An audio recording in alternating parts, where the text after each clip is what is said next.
안녕하세요. 커먼라디오 김도연입니다. 커먼라디오가 어제와 오늘 위기의 일터 머스트 법안 시리즈를 마련하고 있습니다. 우리의 일터가 왜 위기냐? 우리가 주목한 건 두 가지입니다. 하나는 현 정부가 노동계와 충돌하면서 꺼내들고 있는 반노동 정책들입니다. 노동계의 투쟁을 두고 일부 반발 여론들도 나오고 있죠. 현 정부는 이런 여론을 등에 업고 자신들의 지지층이 못마땅해하던 그 노동 법안을 이참에 손보려고 하고 있습니다. 그중 대표적인 게 바로 중대재해처벌법이죠. 그리고 우리가 또 하나 주목하는 것은 잊을만 하면 터져나오는 직장 내 괴롭힘 문제입니다. 올 한 해 직장 내 괴롭힘으로 전국을 뜨겁게 한 사건들이 우리 도내에서도 여러 벌어졌는데요. 전주 화산진료소 또 남원 새마을금고에서 벌어진 문제를 커먼라디오가 인터뷰했었습니다. 이걸 잊을세라 또 얼마 전에는 신입사원에게 숙제를 내주고 졸지 말고 서 있어라 이렇게 직원을 학생 취급한 한국전기안전공사도 문제가 됐습니다. 노동의 위기, 일터의 위기를 맞아서 커먼라디오가 마련한 위기의 일터 머스트 법안 시리즈. 어제는 만 1년도 안 돼서 위기에 빠진 중대재해처벌법 짚어봤고요. 오늘은 알고 보니 몰랐던 직장 내 괴롭힘 방지법을 정리해봅니다. 자, 오늘 커먼라디오가 직장 내 괴롭힘 문제와 그 해결 전반에 대해서 알아봅니다. 노무법인 진솔의 민경록 노무사 스튜디오에 자리했습니다. 안녕하세요. 네, 안녕하십니까. 노무사님, 제가 이런 거 잘 안 하는데 소개 한번 간단히 해주시죠. 네, 직장 내 괴롭힘 전문 노무사 민경록입니다. 이거 노무사법 위반 아닙니까?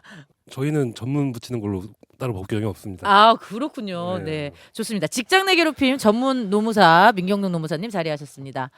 그럼 직장 내 괴롭힘 개념부터 한번 들어볼게요.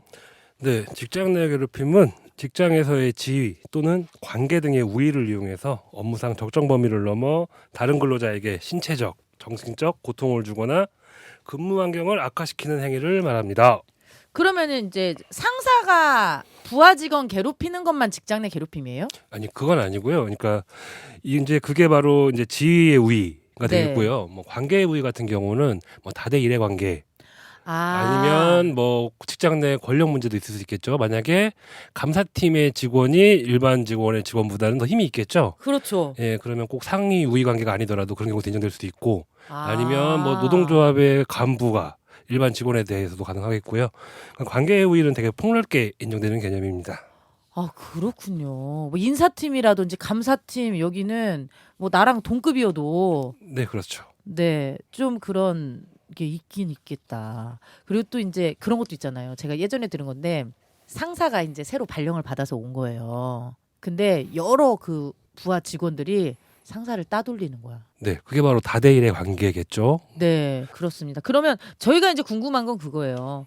직장 내 괴롭힘이 어떤 유형이 있는지, 뭐 왕따, 뭐 심부름 시키기, 이거 약간 학교 폭력이랑 비슷하기는 한데 현장에서는 보통 어떤 일들이 많이 일어납니까? 먼저 크게 유형을 나눠보면 뭐 폭행, 위협 같은 뭐 신체적 괴롭힘, 그리고 폭언, 모욕, 비하 같은 언어적 괴롭힘, 그리고 뭐 업무 전가, 업무 배제, 그리고 사적 심부름, 사생활, 간섭 등과 같은 업무 외 괴롭힘, 그리고 다수 직원이 특정 직원을 따돌리거나 근거 없는 소문들을 확산시키는 뭐 집단적 괴롭힘으로 나눠볼 수 있을 것 같습니다. 네, 이거 잠깐 궁금한데 제가 궁금한 게 좀 많아요. 네.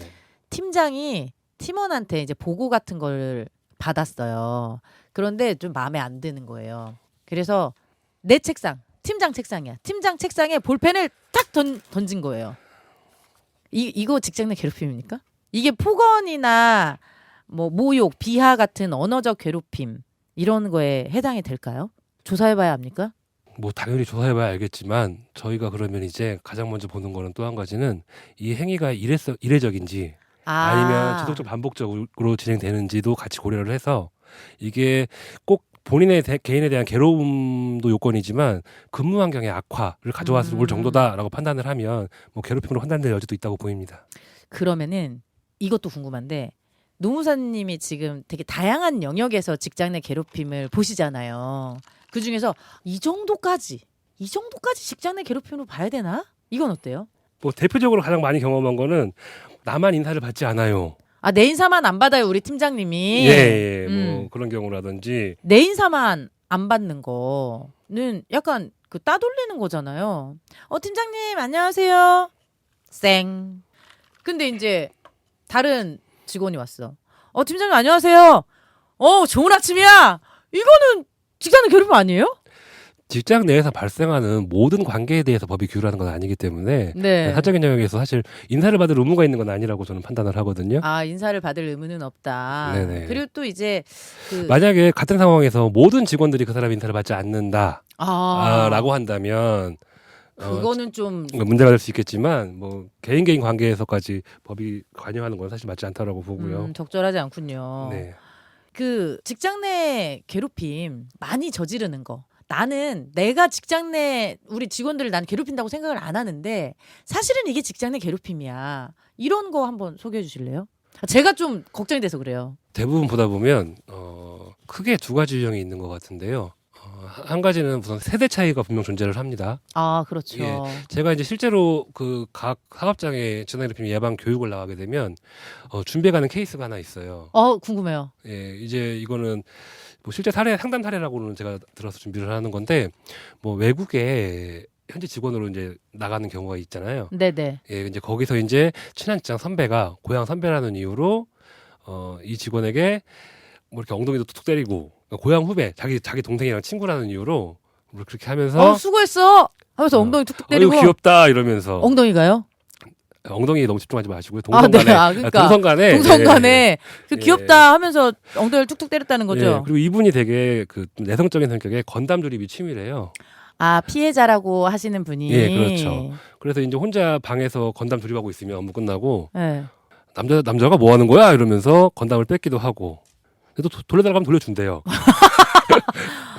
근데 이제 그리고 이제 너 우리 회사에서 크려면 저기 사람들도 많이 알아야 되고 하니까 회식 자리랑 나와 하면서 이제 인맥을 소개해준다는 이유로 인사를 시키고 그러는 거죠. 그러니까 이제 직장 그 선배 입장에서는 후배 키워주려고. 네, 그렇죠. 내가 아는 사람이나 회식 자리에 나와라. 네. 이렇게 얘기하는 게 받아들이는 입장에서는 그게 강요.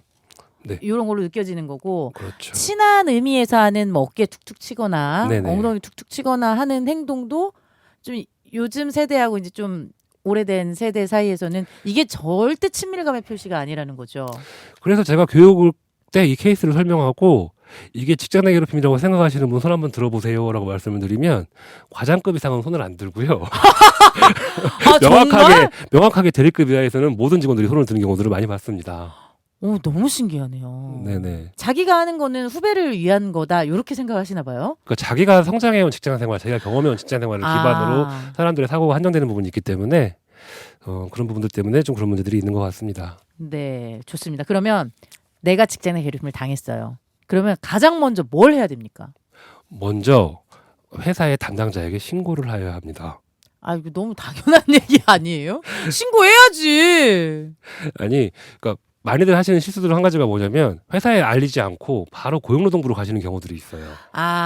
그래서 회사 내부에 신고를 먼저 하라. 근로기준법은 회사에서 먼저 그 조사와 조치물을 주고 있기 때문에 만약에 신고를 안 하고 바로 고용노동부에 가면 고용노동부에서도 회사에 이거를 조사해서 조치를 취하라라는 시정 지시를 내리게 됩니다.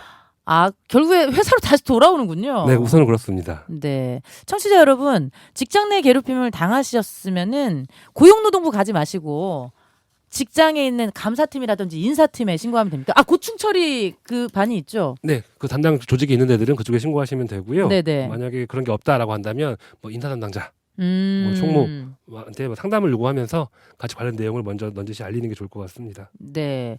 그럼 이제 신고까지 할 정도면 뭔가 증거 같은 게 있어야 신고를 할 텐데 증거 어떻게 확보하죠? 이런 거는 엉덩이 툭툭 때리는데 증거가 뭐가 있어요? 그러니까 신고보다 사실 더 중요한 게 그 네. 앞 단계에서 저는 이건 교육 때 항상 드리는 말씀이지만 체증입니다. 체증. 증거를 채집해라. 네, 그렇습니다. 우선 뭐 녹취 내용들이 있다면 좋고요. 로그 파일. 뭐 관련 문자 내용들이 있다면 이걸 잘 보관하시는 것도 좋고요. 의외로 어떤 경우가 많냐면 이제 그 괴롭힘 행위자한테 계속 괴롭힘을 당해와서 이제 이 사람을 생각하기도 싫은 거예요. 너무 싫죠. 네, 그러니까 관련 문자 내용, 녹취 내용 전부 다 삭제를 해버리신 다음에 나중에 못 참고 신고하시는 경우도 왕왕 봅니다. 근데 난 그 마음이 좀 이해가 돼. 음. 핸드폰을 만지기도 싫을 것 같아요. 네, 실제로 그런 경우들 많이 봐서 네. 사실관계를 인정하지 못한 경우들도 있었습니다. 진짜 막 악을 품지 않은 이상은 선배님 1시 30분경 점심 드시고 나서 제 엉덩이 2차례 때리신 거 기억하시죠? 이렇게 문자 보내면 이상하잖아. 이런 식으로 증거 채집을 할 수가 없잖아요. 그러니까 사실 녹취나 뭐 문자 관련 내용들, 서면적인 내용들이 있으면 제일 좋겠지만 그게 아니라고 한다면 어떻게든 회사 내에서 벌어지는 일들은 동료 근로자들이 목격을 하게 되거든요. 네. 그러면 이제 이런 분들의 증언, 뭐 사실 확인서 등등도 도움이 되고요. 만약에 자기가 밀폐된 공간에서 단둘이서 그런 일을 당했다고 한다면 그때 동료 직원들에게 얘기를 해두는 것도 상당히 도움이 됩니다. 아까 뭐 영상실에서 뒤에서 날 끌어안았잖아. 막 이렇게 친구들한테 그 동료들한테. 예, 끌어안는 건 너무 큰 잘못이어서. 그럼 끌어안는 거 말고 아까 아니, 영상실에서 볼펜 나한테 집어 던졌잖아 이런 거. 네, 이런 얘기도 미리미리 말을 해두면 사실 그때 그런 얘기 들었던 기억들도 어느 정도로는 증거로 사용할 수 있을 것 같습니다. 저는 이게 궁금해요. 그러면은 그렇게 동료 직원들한테도 다 얘기했고 동료 직원들도 다 목격을 했어요. 근데 내가 직장 내 괴롭힘 신고를 했어. 근데 아무도 날 안 도와줘요.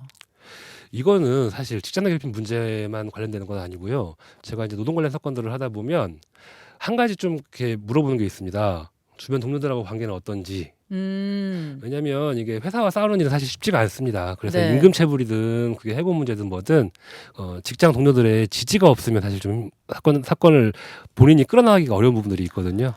근데 이게 이제 좀 네.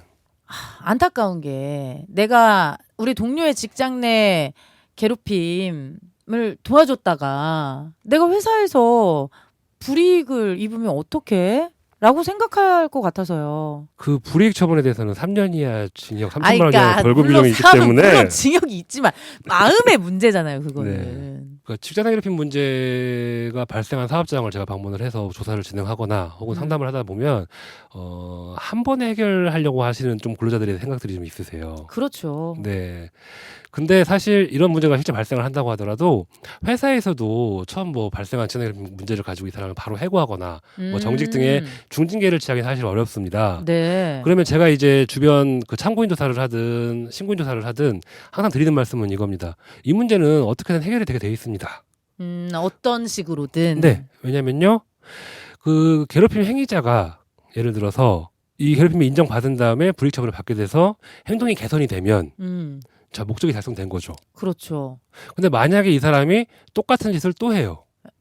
그럼 징계를 받을 수 있구나. 예, 한 번 당한 사람은 다시 더 강한 징계를 받을 수 있기 때문에 어느 정도는 회사를 신뢰할 필요도 있고 어느 정도는 회사를 믿고 회사와 같이 문제를 좀 풀어나가야 될 부분들이 있는 것입니다. 네. 그리고 또 한 가지 좀 근로자분들한테 꼭 말씀드리고 싶은 부분은 네. 일반적으로 신고 과정에 서러운 일들을 모두 다 신고하시는 경우들이 있는데 이러지 마시고 본인들이 이제 당했던 일들 중에서 인정되기 좋은 부분들 확실한 것들. 확실한 것들 위주로 몇 가지 사항들을 이렇게 컴팩트하게 신고를 하시는 게 사건의 빠른 처리와 본인의 주장의 신뢰성과 이런 것들 측면에서 훨씬 더 도움이 될 거라고 생각을 합니다. 뭐 예를 들면 나를 째려봤다. 네, 그렇죠.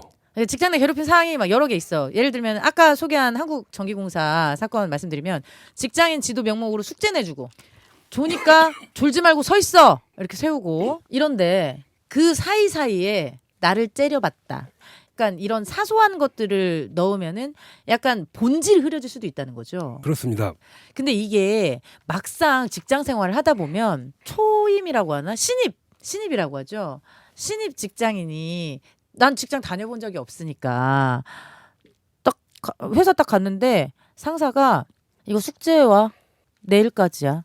그리고 교육 받는데 막 졸아요. 야, 너 졸 거면 저기 뒤에 가 서 있어. 이게 직장 내 괴롭힘인지 알 수 있을까요? 막상 당한 입장에서?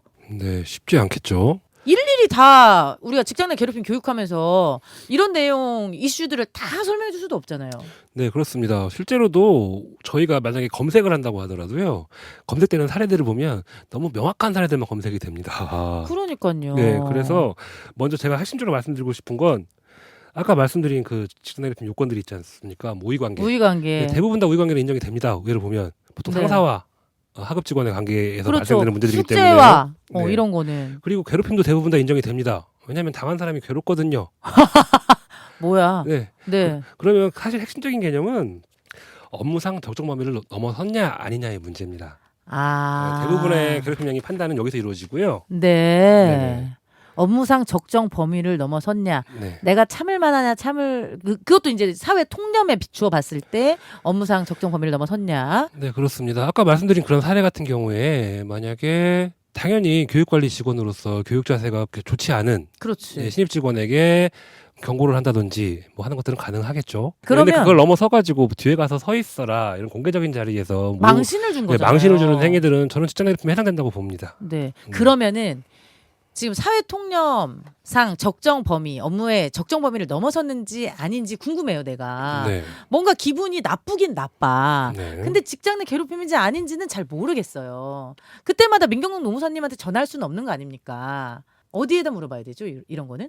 저기 직장갑질 119라는 단체에서 지원을 해주기도 하고요. 네. 예, 사실 저기 주변에 노무사 사무실에 전화를 하시면 뭐 유선 상담 정도는 전부 다 가볍게 해드리니까요. 아, 네네. 네, 직장 네. 갑질 119. 저희가 예전에 한번 인터뷰 한 적 있어요. 직장 갑질 119. 네네.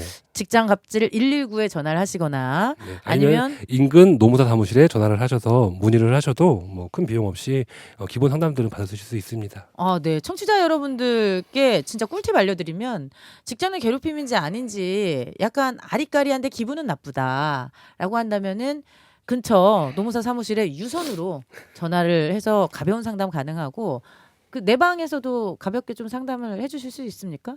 네, 상담료가 있습니다. 아, 예. 그 내 방은 상담료가 있다고 하니까 그 부분 참고해 주시기 바랍니다. 가해자로 지목된 사람, 이 사람은 이제 어떻게 방어를 해야 되죠? 보통 사건이 작게 마무리됐으면 사건이 커지는 이유가 행위자의 부정입니다. 그런 적 없어요. 네, 맞습니다. 행위자의 부정. 나는 그런 의도가 아니었어. 아, 그런 의도가 아니었어. 네네. 아, 그런 행위를 한 적은 있지만 네. 그런 의도는 아니었어. 네, 그렇습니다. 그러면 단순히 당사자 간의 화해나 사과로 끝날 문제들도 이제 피신고인이 끝까지 처벌을 원하게 기분 되고 나쁜 거지. 네, 그렇죠. 신고인이 처벌을 원하게 되고 그러다 보면 회사 입장에서는 또 정식 조사로 넘어가야 되고 아유. 이러면서 이제 갈등이 커지는 문제가 있기 때문에 먼저 본인의 행동을 좀 되돌아보고 전문가들 상담을 좀 받으셔서 자기 행위를 한번 판단을 받아보신 다음에 아, 가해자분들도 네. 직장갑질 119에 전화를 하시거나 네, 그렇죠. 가까운 노무사님들한테 이제 유선이나 아니면 내방을 뭐- 통해서 좀 뭐 물어보는 절차가 필요하겠네요. 네, 뭐 고용노동부에 전화를 해도 좋고요. 고용노동부에 네네. 내가 이런 짓을 했다 이러면서요. 이게 괴롭힘에 해당되는 게 맞습니까? 라고 충분히 물어볼 수 있다고 생각을 합니다. 네, 그렇게 좀 물어봐 자기 행동의 객관화가 먼저 필요하겠습니다. 네, 그리고 만약에 본인이 봤을 때 본인은 아니라고 생각하더라도 이런 행동들이 요즘에 직장 괴롭힘 행위에 해당될 수 있다라는 이야기를 들으셨으면 뭐 원만한 종료를 위해 사과를 하는 것도 좋고요. 우선 빨리 이 사건을 마무리하고 다시는 이런 행동을 하지 않겠다. 게 더 중요한 것 같습니다. 아, 그런 각오 같은 거를 내가 정말 잘못하고 있다. 네. 반성하고 있다라는 얘기를 좀 수시로 네. 하는 것도 좋은 방법일 것 같아요. 마지막으로 지금 최근 직장 내 괴롭힘 관련해서 법률이 바뀐 게 있다고요. 2019년 7월 16일 날 처음에 법이 개정된 시행됐죠. 시행된 이후에 사실 뭐 특별한 처벌 규정이 있지 않았거든요. 처벌 규정이 딱 하나 있었던 게 뭐냐면 직장 내 괴롭힘 불리한 처우. 예, 불리한 처우의 경우에만 있었는데 이러다 보니 실질적으로 고용노동부에서 좀 실질적인 구제가 좀 어려운 부분이 있었습니다. 아, 만약에 예를 들면 사용자가 직장 내 괴롭힘 행위를 한 경우 사용자가 직장 내 네네. 괴롭힘 사장이. 행위를 한 거야. 사장 직접이요. 제가요. 예, 사업주가 네. 한 경우 회사 내에서 적정한 조치가 취할 수가 사실 없잖아요. 없죠. 예. 내가 회사인데. 네, 그래서 이제 뭐 사용자나 사용자의 친족인 근로자가 괴롭힘 행위를 한 경우에는 고용노동부에서 1,000만 원 이하의 과태료를 부과할 수 있게 하고요. 네. 그리고 이제 회사에서 뭐 조치를 취하지 않은 경우 이런 경우에 500만 원 이하의 과태료를 부여할 수 있게 됐습니다. 세다. 네, 그리고 이제 새롭게 신설된 거는 조사한 사람, 조사 내용을 보고받은 사람, 그리고 조사 과정에 참여한 사람은 조사 과정에서 알게 된 사실을 이제 누설하지 않게 비밀 유지 의무가 만들어졌습니다. 이거 진짜 필요해요. 네, 맞습니다. 그렇게 제가 조사 나가면 그렇게 연락이 와. 조사 어떻게 됐냐, 결과 어떻게 됐냐, 누구는 어떻게 말했냐 이런 거 자꾸 물어보시거든요. 네, 뭐 조사 끝나자마자 저한테 같이 식사하자는 경우도 있고요. 그러니까 이거 정말 당황스럽습니다. 그럴 네, 때는. 이 직장 내 괴롭힘을 그렇게 크게 생각 안 하시는 거죠. 뭐 그런 네. 인식 문제도 분명히 있죠. 네, 인식의 문제가 있습니다. 네. 그리고 이제 이건 제가 궁금한 내용을 좀 질문 드릴게요. 네. 최근 하급심 판결에서 직장 내 괴롭힘에 대한 판단이 속속 나오고 있다고 해요. 네, 그렇습니다. 분위기 어떻습니까? 아무래도 2019년 7월달에 법이 시행되면서 사실 좀 많이 혼란스러운 부분이 있었던 건 사실인데요. 네. 뭐 아직 하고심 판례긴 하지만 좀 어느 정도 기준들을 제시는 하고 있는 것 같습니다. 가장 좀 재미있었던 사건, 아니 좀 가장 유의미했던 것 중 하나는 재밌었던 거, 유의미했던 거. 예, 아니, 네. 저희 입장에서 좀 재미가 사실 있다고 네네네네. 표현을 좀 하는 부분도 있는데 네네. 그 직장 내 괴롭힘으로 인한 우울증을 상해죄로 인정한 사례도 판례도 있었고요. 우울증을? 네네. 네. 그렇습니다. 그리고 뭐 오히려 인정이 안 된 경우 중에서 좀 특이한 것들이 좀 있었는데요. 네. 구체적인 워딩이 이렇습니다. 니들 대학 나왔잖아. 근데 이것도 못하냐? 대학 나온 사람이 이 정도는 해야지. 등의 발언 등을 뭐 이례적인 발언이라는 이유로 직장 내 괴롭힘을 불인정한 케이스도 있었고요. 와. 어떤 뭐 실수에 대해서 너 미쳤냐? 미친놈이냐? 등의 발언을 한 행위에 대해서 이를 피해자가 처리한 업무에 오류가 난 지적한 것으로 보임을 이유로 불인정한 사례도 있었습니다. 진짜 이거 좀 너 미쳤냐 미친놈이냐 이거는 좀 심한데요. 아무래도 이 판례가 좀 이례적인 행위들에 대해서 아니면 뭐 기존 조직 문화를 고려해서 좀 판단하는 경향들이 좀 나오고 있는 것 같습니다. 네. 일단은 형사상 우울증을 상해로 인정한 의미 있는 판결이 있었고, 그리고 불법 행위에 기한 민사상 손해배상 책임, 네. 그리고 마찬가지로 민법 제756조 사용자 책임 회사에게 물은 경우가 있었습니다. 그런데 이제 좀 지속적인 괴롭힘이 아닌 경우에는 직장 내 괴롭힘을 인정하지 않는 지금 법원의 분위기를 얘기를 해주셨어요. 네. 그럼 이제 직장 내 괴롭힘을 방지하려면 직장에서 뭘 하면 될까요? 교육은 하잖아요. 직장 내 괴롭힘 방지 교육 같은 거. 또 뻔한 얘기 한다고 혼날 것 같긴 한데 그러면 정리할까요? 조직 문화 개선이 제일 중요합니다. 네, 정리하겠습니다. 먼저 네. 예, 그만할까요? 네. 조직 문화 개선이 굉장히 중요하죠. 가장 중요합니다, 사실. 그리고 또 의외로 직장 내 괴롭힘이 꼭 그렇게 뭐 개인의 일탈 행위에서만 발생하는 게 아니라 업무상 갈등이 좀 직장 내 괴롭힘으로 이어지는 경우들이 많습니다. 일처리 나 때는 네. 이 정도는 다 했는데. 그렇죠. 맞아요?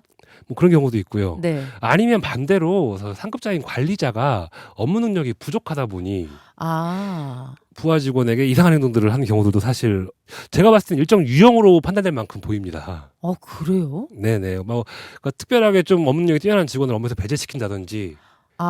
약간 눈에 가시처럼 보여서. 네, 그렇죠. 질투, 뭐 시기, 자리 싸움. 네. 그런 게 있군요. 예, 그런 경우도 있습니다. 그래서 조직 문화 개선이 가장 중요한 건 당연하고요. 뭐 다른 것보다도 조직 내 커뮤니케이션이나 업무 명확성, 권한, 책임 같은 것들을 좀 적정하게 명확하게 분배하는 것도 상당히 중요한 것 같고요. 네. 그리고 이제 회사 입장에서는 구제 절차를 명확하게 정립하고요. 이를 좀 교육이나 이런 것들을 통해서 직원들에게 명확하게 인지시키는 것도 네. 무엇보다 중요한 것 같습니다. 더 없습니까? 예, 그리고 좀 회사에서 발생하시면 인사 담당자분들 힘든 것도 이해하지만요. 너무 귀찮게만 생각하지 마시고. 인사 담당자들 힘들지. 지금 이 일만 하는 게 아닌데 직장 내 괴롭힘 조사까지 하려면 얼마나 힘들겠어요. 그리고 실제로 제가 여러 기관들을 좀 관여하다 보니까 이런 경우들이 있습니다. 어떤 기관들은요, 6개월마다 한 번씩 사건이 발생을 합니다. 어머, 그럼 진짜 조직 문화가 문제 있는 거 아니에요? 반대 경우를 한번 보시면 어떤 조직은 비슷한 형태의 조직이지만 한 년 동안 조용합니다. 과연 어디가 더 건강한 조직일까요? 근데 또 그게 있어요. 그 아동학대 관련해서도 아동학대 신고가 많은 지역 있잖아요. 네네. 그 지역은 아동학대에 대한 감수성이 굉장히 높은 곳이어서 오히려 아동학대 발생률이 낮은 걸로 봐야 된다는 조사도 있거든요. 네. 그러면 이렇게 직장 내 괴롭힘 신고가 많은 곳이라면 오히려 조직 문화가 투명하고 깨끗할 수도 있겠다는 생각이 들어요. 네, 그렇습니다. 애초에 너무 과하게 수직적인 조직에서는 신고도 발생하지 않습니다. 억압적인 억압적인 분위기에서는요. 분위기. 네. 그렇군요. 그래서 이러한 사건이 발생하면 우리 회사가 더 좋아지고 있다라는 마음으로 건강하게 되고 있다라는 마음으로 다들 적극적으로 조사에도 응하고 하시면 인사 담당자 퇴직하겠는데? 이제 인사 담당자는 너무 힘드시면 이제 외부 전문가들을 활용하고 있기 때문에 외부 전문가들 많이 있으니까 네, 많이 있습니다. 네, 도움을 받으시면 되겠습니다. 일단 되게 신선하긴 하네요. 직장 내 괴롭힘 신고가 많은 기업일수록 뭐 조직 문화가 엄격하지 않고 오히려 좀 부드러운 분위기가 있을 수도 있겠다. 이건 네, 굉장히 신선합니다. 미경훈 노무사님 얘기 여기까지 들었는데요. 직장 내 괴롭힘이 쉽지가 않습니다. 네, 실제로도 많이 어렵습니다. 네, 민경로 논사님의 어렵다는 얘기까지 듣고 오늘 마무리하겠습니다. 오늘 말씀 감사합니다. 네.